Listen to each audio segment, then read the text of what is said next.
욥기 31장 1절부터 10절까지 말씀입니다. 욥기에서 욥의 이제 마지막 말입니다. 마지막 부분이 욥기 31장에 나옵니다. 그 욥의 여러 가지 그 대화를 통해서 우리가 얻을 수 있는 결론은 하나님이 개입하지 않으면 인간의 어떠한 그 생각이라든지 사상은 여기까지구나 하는 걸 깨닫게 됩니다. 욥은 마치 다람쥐 쳇바퀴 돌듯이 계속 그의 말이 그 어떤 그 쌓여진 막을 넘어가지를 못해요. 그 한계를 여기서 봅니다. 그런 다음에 욥의 이야기가 끝난 다음에 엘리후라는 어떤 사람이 불쑥 나타나서 여러 가지 이야기를 해요. 그리고 나서 하나님이 직접 나타나십니다. 그래서 모든 상황이 종료가 돼요. 욥의 이제 막바지입니다. 31장 1절 오늘 내용 보시겠습니다. 1절 내가 내 눈과 약속하였나니 어찌 처녀에게 주목하랴. 원문 이렇습니다. 나의 두 눈을 위하여 나는 언약을 체결하였나니 어찌 처녀에게 내가 신경을 썼겠느냐.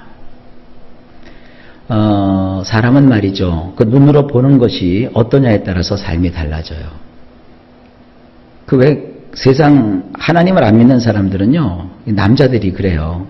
나이가 들면 들수록 자꾸 어린 여자들에게 눈길을 돌리는 사람들이 있어요. 옛날 사람이나 지금 사람이나 마찬가지인 것 같습니다. 남자들은 어린 여자들을 쳐다보고 어린 여자들을 좋아하는 것은 당연하고, 그러면 거꾸로 여자들도 젊은 남자들을 좋아하는 것도 당연하지 않겠어요? 근데 남자들이 젊은 사람들을 좋아하는 것은 용납이 되고 여자들이 젊은 남자들을 좋아하는 것은 받아들이지 않고, 이게 세상 돌아가는 삶의 모양새입니다. 그런데 이 욥이라는 사람은 진작에 어떤 그 결심을 했느냐 하면, 욥이 지금 몇 살 정도 됐을 것 같아요, 여러분? 욥은 지금요, 되게 그림을 그린 거 보니까 할아버지로 이 욥을 그리더라고요. 아니에요. 욥은요, 중년의 남성입니다. 자식을 낳아가지고, 옛날에는 지금처럼 뭐 30이 돼서 결혼을 하고 40이 돼서 결혼하고 그러지 않았어요. 10대면 벌써 결혼을 했다고요. 우리 옛날 조상들도 보면 벌써 10대 중반쯤 되면 이 코수염 이 턱수염이죠? 이 수염 날 때쯤 되면 결혼을 시켰다고요. 꼬마 신랑들이라고요, 다 옛날에는. 욥 시대도 마찬가지입니다. 젊은 날에 결혼을 했어요. 그래서 욥이 손주가 있다, 손녀가 있다 그런 말은 없잖아요. 자식들만 있다 그러니까 자식들이 결혼할 나이쯤 됐다고 치면 욥의 나이는 이제 중년의 나이입니다. 우리식으로 하면은 뭐 한 30대 중반이나 40대 초중반 아니면 뭐 제 나이 또래 정도 됐을까요? 제일 중요한 게 뭡니까? 성결입니다. 성결. 성결이라는 게 뭐예요? 자기 스스로 어떤 금기를 두는 거예요. 그래서 그것을 넘지 않는 거예요. 자기를 하나님 앞에 지키는 거예요.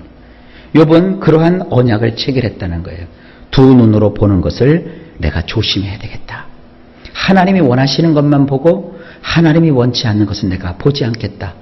이런 성결하고 순결하고 도덕적으로 윤리적으로 확고부동한 그가 마음에 언약을 가지고 있었어요. 그랬던 그가 어찌 내가 처녀에게 신경을 썼겠느냐.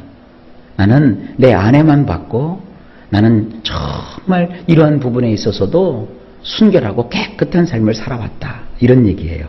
이해가 되시죠? 2절 그리하면 위에 계신 하나님께서 내리시는 분깃이 무엇이겠으며 높은 곳의 전능자께서 주시는 기업이 무엇이겠느냐.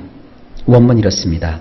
높은 곳에서부터 엘로하께서 나누어 주시는 몫이 무엇이었겠느냐. 높고 높은 곳에서부터 전능자의 유산이 있었겠느냐. 여러분, 하나님은요, 성경을 통해서 우리에게 말합니다. 내 눈이 보는 것을 조심하라. 요즘 사람들은 말이죠, 뭐 그냥 사람이 사람을 좋아하는 게 무슨 큰 죄냐. 그래서 사랑이라는 말로 다 덮으려고 해요. 안 됩니다. 사람은 어떤 그 혼인의 언약으로 이렇게 묶여져 있어요. 그 혼인의 언약 속에 있을 때는 거기에 충실해야 돼요. 그것이 깨지려고 하면은 이혼이라는 것을 통해 가지고 혼인을 공식적으로 파기한 다음, 그런 다음에 또 다른 어떠한 결혼 생활이 이어진다는 것은 용납할 수 있는 것이지만, 혼인 상태에 있으면서 이중 살림을 한다? 이거는 하나님께서 원치 않는 것이고, 거기에 따른 큰 심판이 있고 어려움이 있어요. 여기 보면 욥이 그런 거예요. 내가 돈 좀 있다고, 권세 좀 있다고, 내가 좀 가진 것이 있다고, 내가 조금 성공했다고, 이 여자 저 여자 찝쩍거리고 향락을 쫓아서 살았다면 하나님께서 나를 어떻게 그동안 대했을 것이냐? 그렇지 않다는 거예요. 만약에 그렇게 예쁘게 살았으면 욥이 지금 망한 것도 당연한 것이고, 많은 여자를, 우리 식으로 얘기하면 많은 여자를 울리고 다녔으면 하나님이 이미 자기를 절단냈을 거예요. 그러나 자기는 그렇게 살지 않았다는 거예요. 그런데 문제가 뭐예요? 그렇게 살지 않았는데도 지금 그렇게 산 사람과 똑같은 환난을 겪고 어려움을 겪고 있단 말이에요. 그러니까 내가 이 어려움을 겪는 걸 보고 너희들이 쉬운 말로 아유 그렇게 문란하게 살았으니까 저렇게 당하는 것은, 이것은 합당한 거야, 그렇게 오해하지 말아라. 나는 그렇게 살지 않았다 하고 욥은 자기 자신의 깨끗하고 순결하게 살아왔던 삶을 말하고 있는 겁니다. 3절, 불의한 자에게는 환난이 아니겠느냐, 행악자에게는 불행이 아니겠느냐. 원문이 이렇습니다. 부정한 삶을 살았더라면 재앙만 있지 않았겠느냐. 악을 행하는 자들에게는 불행뿐이니라. 욥도 이것을 알고 있어요. 부정하게 살았다면 재앙받는 것이 당연하다 이거죠. 악을 행하는 자였다면 불행한 일을 겪는 것은 당연지사라는 것이죠. 그런데 문제는 뭐라고요? 그렇게 살지 않았는데도 욥이 지금 재앙을 만났고 불행을 겪고 있단 말이에요. 이것이 욥기의 아주 중요한 주제입니다. 4절, 그가 내 길을 살피지 아니하시느냐, 내 걸음을 다 세지 아니하시느냐. 원문이 이렇습니다. 그분이 나의 길들을 보고 잊지 않으시더냐, 나의 걸음들을 모두 그분이 셈하시느니라. 예, 하나님은요 우리의 인생에 가는 길을 다 보고 계세요. 내가 무엇을 행하는지, 내가 어떤 마음을 먹는지, 이걸 모르니까 우리가 자꾸 범죄도 하고, 모르니까 자꾸 하나님 앞에 그릇된 길로 행하고, 내 자행자지하는 마음을 따라서 자행자지하는 그런 모습을 보이는 거예요. 그러나 욥은 하시라도 늘 자기를 보고 계시는 하나님을 잊지 않았어요. 그리고 내가 걷는 그 걸음 하나하나를 나는 잊을지라도 하나님은 다 셈하여 두시는 거예요. 여러분 가만히 생각해 보세요. 오늘날 사실 가정마다 겪고 있는 문제들, 돈이 없어서 그렇게 문제를 겪는다? 그런 소리 그렇게 많이 듣질 않아요. 되게 가정 문제 때문에 상담하면 다 무슨 얘기인 줄 아십니까? 남편이 바람 폈어요. 아내가 딴 맘을 먹고 있는 것 같아요. 다 그거예요. 사실은 가정에 있는 많은 문제들이 돈 때문에 보다는 이런 외도, 또 어떠한 그 가정의 성적이고 윤리적인 문란, 이런 것 때문에 가정들이 많이 어려워하고 힘들어요. 오늘날만 그런 게 아닙니다. 옛날에도 그래요. 이 가정의 그 성적인 문란함을 통해서 제일 피해를 많이 보는 게 누굽니까? 사실은 자식들이에요. 그리고 또 가장 피해를 많이 보는 것이 여성들이에요. 남성들은 이 욥과 같은 마음을 가지고 꼭 살아야 합니다. 그럴 때 이 가정이 편안한 거예요. 근데 욥은 참 억울한 거예요. 자기는 정로를 따라서 살아왔어요. 하나님이 두려운 줄 알고 그는 살아왔어요. 근데도 그가 고난과 고통을 겪고 있단 말이에요. 여러분도 궁금하지 않습니까? 근데 하나님이 개입하시기 전에는 이거 풀리질 않습니다. 그래서 욥이 지금 계속 다람쥐 쳇바퀴 돌듯이 또 이런 얘기 저런 얘기를 하는 거예요. 5절, 만일 내가 허위와 함께 동행하고 내 발이 속임수에 빨랐다면, 원문이 이렇습니다. 정녕 내가 텅텅 빈 채로 이리저리 다니고 나의 발이 사기치는 일로 바쁘게 다녔더냐? 그랬다면 욥은 이렇게 재앙당하는 것이 마땅하다. 그러나 욥은 그렇게 다니질 않았거든요. 텅텅 빈 채로 다닌다는 것은 여러분 세상 그 속담에도 있죠. 빈수레가 요란하다. 그런 거예요. 아무것도 없으면서 그냥 떵떵거리고 돌아다니고 말이죠. 있는 척하고 막 이러고 돌아다니고 그러지 않았다는 거예요. 6절을 보실까요? 하나님께서 나를 공평한 저울에 달아보시고 그가 나의 온전함을 아시기를 바라노라. 원문이 이렇습니다. 그분이 나를 정의의 양팔 저울에 놓아 달아보신다면 엘로와께서 나의 신실함을 알게 되실 것이니라. 너희 인간은 모른다. 내 마음 오직 하나님만 아신다. 내가 어떻게 살아왔는지 하나님께서 양팔 저울에 이렇게 한쪽에 이게 정의의 줄을 올려놓으시고 나를 거기다 달아보시는 거예요. 얼마나 욥이 이 정의롭게 삶을 살았는가. 하나님께서 달아보신다면 나의 그 신실함을 아실 것이다. 지금 욥이 그렇게 말하고 있는 겁니다. 7절. 만일 내 걸음이 길에서 떠났거나 내 마음이 내 눈을 따랐거나 내 손에 더러운 것이 묻었다면 원문이 이렇습니다. 과연 나의 걸음이 그 길에서부터 벗어났던가? 내 두 눈을 따라 나의 마음이 이리저리 다녔던가? 나의 양 손바닥에 결점이 묻어 있던가? 세 가지를 얘기하죠. 내가 걷는 인생의 길을 하나님이 원하는 길이 아니라 다른 길에서 내가 다녔던가? 그러지 않았다는 거예요. 이것도 우리가 마음을 한번 점검해 봐야 돼요. 나는 그분의 원하시는 길대로 가고 있는가? 두 번째, 내 눈을 따라 나의 마음이 이리저리 다녔던가?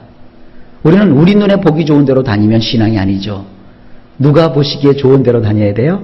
하나님이 보실 때 좋은 길로 다녀야 되는데 늘 그것을 그가 점고해 봤던 거예요.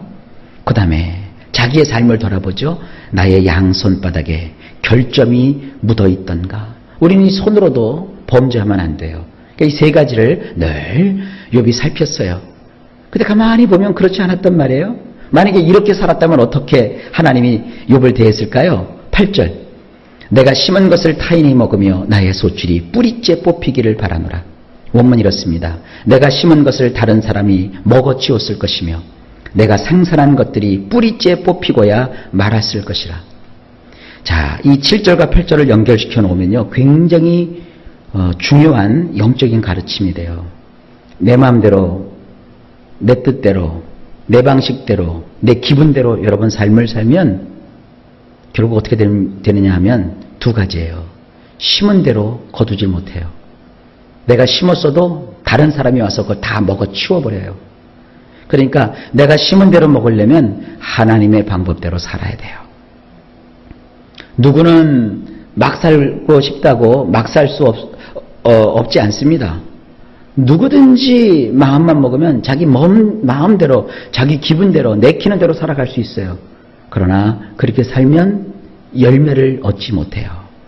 나 자신을 절제하고 나 자신을 조심하고 하고 싶지만 하지 않고 막 질러대고 싶지만 참고, 왜? 주님의 뜻을 우리가 알기 때문에 잘 견디면 결국은 내가 심은 것을 거두어요.